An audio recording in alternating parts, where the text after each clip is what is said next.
പിലിക്കോട് ശ്രീ കരക്കക്കാവ് ഭഗവതി ക്ഷേത്രം ദീർഘകാലമായി നേരിട്ടിരുന്ന ഭൂമി പ്രശ്നത്തിന് സർക്കാരിന്റെ ഇടപെടലിലൂടെ ശാശ്വത പരിഹാരമായി.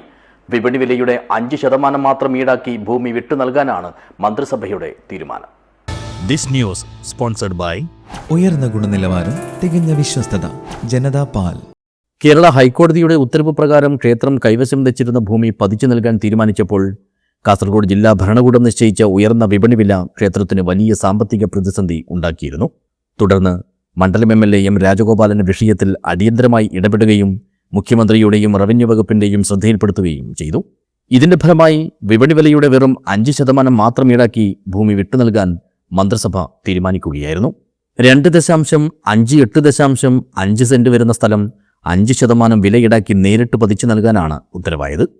ബാക്കിയുള്ള 5.5 ഏക്കറോളം വരുന്ന ഭൂമി നിബന്ധനകൾക്ക് വിധേയമായും വിട്ടു നൽകും. ക്ഷേത്ര ഭരണസമിതി അംഗം മള്ളിക്കൽ കൃഷ്ണന്റെ നിരന്തരമായ പരിശ്രമങ്ങളും പ്രാദേശിക CPM നേതൃത്വത്തിന്റെ പിന്തുണയും ക്ഷേത്രത്തിന് അനുകൂലമായ തീരുമാനത്തിൽ നിർണായകമായി. ഇതെല്ലാം കൊണ്ടുതന്നെ ജനപ്രതിനിധിയുടെ ജാഗ്രതയും ഭരണകൂടത്തിന്റെ വിശ്വാസ സംരക്ഷണ നിലപാടും ഭക്തർക്കും നാട്ടുകാർക്കും വലിയ ആശ്വാസമാണ് പകരുന്നത്. News bureau, Cheruvathur.